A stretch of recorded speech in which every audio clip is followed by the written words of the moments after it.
Bonjour, je suis Amy Freudiger et je voulais juste partager une vision prophétique que j'ai eue cette année.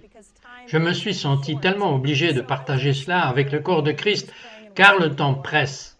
Donc j'étais dans un petit groupe et nous prions et adorions le Seigneur et soudain la gloire de Dieu est tombée si fortement que je me suis littéralement retrouvé le visage planté dans le tapis et juste pleurant devant le Seigneur et puis j'ai commencé à entendre quelque chose et je n'ai pas ouvert les yeux mais j'ai commencé à entendre des ailes d'ange et je les ai littéralement entendues dans la pièce et je savais qu'une main était sur mon épaule à ce moment-là. Soudainement, j'ai commencé à avoir une vision dans mon esprit et j'ai entendu tous les sons dans la pièce comme si j'y étais. Mais, encore une fois, je le voyais dans mon esprit.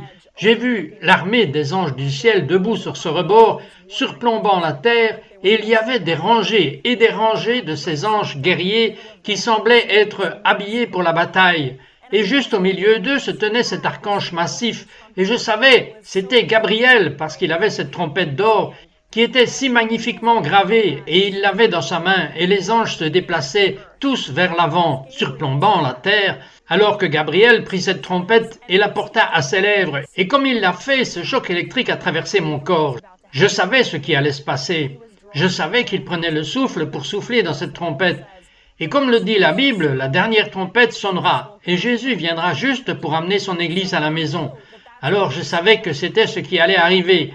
Mais au tout dernier moment, comme il portait cette belle trompette d'or à ses lèvres, et prenant ce souffle pour souffler cette explosion sur cette trompette, j'ai entendu les pas d'un cheval, les empreintes d'un cheval s'approchant derrière ce bel archange, et alors je l'entendais, ces empreintes de sabots en écho dans les airs. Soudain j'ai vu Jésus juste derrière Gabriel et je ne pouvais pas voir son visage. C'était bien trop brillant. La gloire de Dieu l'entourait et cette brume bleue l'entourait sur ce beau cheval blanc pour que je puisse voir le cheval, mais je ne pouvais pas tout à fait voir Jésus à cause de l'éclat de sa gloire, et comme vous pouvez l'imaginer, au juste, vous savez, j'ai été complètement submergé par sa présence, juste sa présence même de Jésus dans cette vision que j'ai eue, mais comme son cheval avançait, il leva les mains et il cria de ce ton très émotif, « Attends, il pourrait y en avoir un de plus !»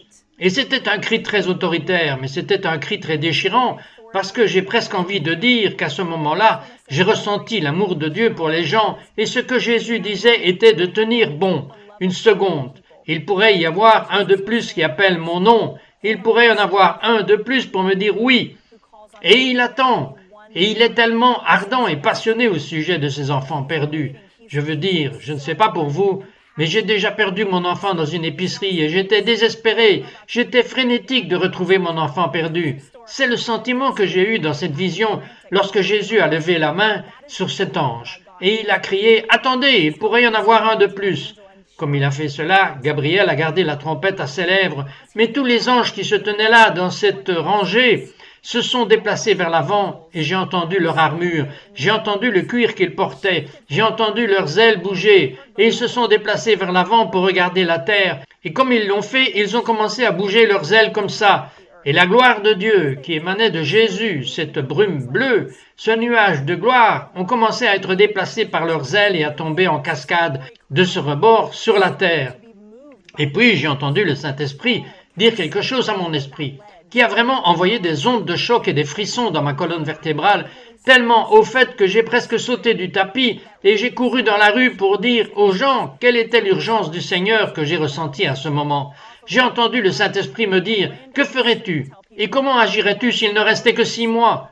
Comment agirions-nous à l'Église s'il n'y avait plus que 6 mois ? Avant que nous soyons emmenés au ciel, avant que Jésus revienne, avant que l'enlèvement ne se produise, avant que vous ne sachiez qu'avec le temps l'événement se produira. Comment pourrions-nous agir dans notre marche quotidienne avec Dieu? Comment agirions-nous lorsque nous parlons à ceux qui ne sont pas croyants? Que dirions-nous? Vous savez avec quelle urgence vivrions-nous? Si on savait qu'il restait 6 mois, qu'il resterait 1 année, qu'il resterait peut-être 6 jours, je veux dire, réfléchissez-y un instant, et comme l'Esprit Saint me disait cela, que c'était juste, ce silence dans le ciel, ces anges qui bougeaient leurs ailes, la gloire de Dieu qui tombait de ce rebord sur la terre, et j'ai entendu l'Esprit Saint dire alors Apocalypse 8, et il y eut le silence au ciel pendant 1 demi-heure. Et si vous connaissez Apocalypse 8, Vous lisez dans ce chapitre qu'il y a ce silence au paradis pendant une demi-heure, et beaucoup de gens croient que c'est juste avant l'enlèvement. Et alors, les malheurs sont déversés sur la terre. Vous savez, alors qu'il y a un jugement répandu, mais à ce moment-là, que ce souffle du ciel de 30 minutes, comme il est mentionné dans l'Apocalypse, il y a cette pause, et je crois que ce nuage de gloire que j'ai vu tomber sur le rebord du ciel est ce qui déclenche le réveil de la fin des temps qui se produira dans ce bref moment que nous vivons dans l'histoire juste avant le retour du Seigneur. Comme vous pouvez imaginer, l'urgence que j'avais dans mon esprit à ce moment-là, depuis ce temps jusqu'à maintenant, a quadruplé dans ma vie. J'étais déjà passionné pour les perdus et j'avais un cœur pour voir ceux qui ne connaissaient pas Jésus et qui puissent le retrouver. Mais depuis que j'ai eu cette vision, j'ai eu une telle prophétie, l'urgence d'avertir l'Église que nous devons nous réveiller, que cette gloire est disponible pour ceux qui le cherchent, et cette vision a continué. J'ai soudainement vu cette gloire tombant sur la terre, et j'ai vu sur la terre ces ponts de lumière qui ont commencé à s'étendre à travers le monde, et ils allaient dans des villes influentes, à des endroits influents, et j'ai vu ces chrétiens qui ne faisaient qu'adorer Dieu. Vous savez, un peu s'occuper de leurs propres affaires, commencer à marcher sur ces ponts de lumière, et ce qui se passait, c'est qu'ils étaient envoyés en mission. Ils étaient peut-être traduits, peut-être que vous savez, envoyés physiquement, mais ils étaient envoyés dans des lieux d'influence pour atteindre les perdus. Et j'ai même vu que les gens dans ces industries étaient, vous savez, bombardés par ces chrétiens qui étaient des disciples de Jésus, qui aimaient le Seigneur, et étaient envoyés là-bas dans ces hauts lieux d'influence, non pour la renommée, non pour l'argent, non pour la gloire pour eux-mêmes, mais pour pointer chaque personne dans ces industries, dans ces entreprises, dans ces lieux d'influence vers le Seigneur Jésus-Christ. Et le Seigneur m'a dit qu'il y aura une faveur peu commune donnée à ceux qui sont prêts à utiliser leur vie comme une torche ardente qui brille de 1000 feux pour Jésus, pour que les autres puissent voir. Maintenant, si vous voulez cette faveur dans votre vie, et si vous dites « Dieu, je veux être utilisé dans ce réveil des temps à la fin, je veux la gloire que Ami a vue », je veux prier maintenant que Dieu vous donne ce sentiment d'urgence, que cette gloire tombe maintenant, où que vous soyez, et que vous soyez utilisé, que je serai utilisé, que chacun d'entre nous serait utilisé à cette fin, être envoyé en mission, ok? Pour être envoyé sur ces ponts de lumière, que nous allions à ces endroits divers. Alors, prions tout de suite. Père, je te remercie, Jésus, que tu reviens bientôt. Nous savons, Père Dieu, que tu arrives bientôt, que les signes des temps sont tout autour de nous, Seigneur. Et nous savons que tu te soucies de tes enfants perdus par ces dieux du monde. Tu les veux à la maison, tu les veux, tu es passionnément amoureux d'eux. Et tu nous donnes cette dernière chance, ce peu de temps, cette petite seconde dans l'histoire, Dieu, pour avoir un impact éternel. Alors maintenant, Père, nous prions pour que ta gloire tombe sur chaque personne en train de regarder dans sa vie, Dieu, qu'il y ait une faveur rare.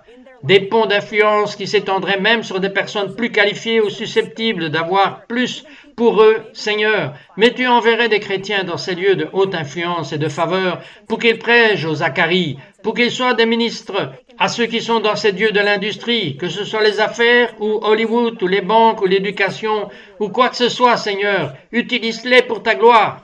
Nous prions et nous demandons à Dieu que tu envoies cette récolte des temps de la fin au nom de Jésus. Amen.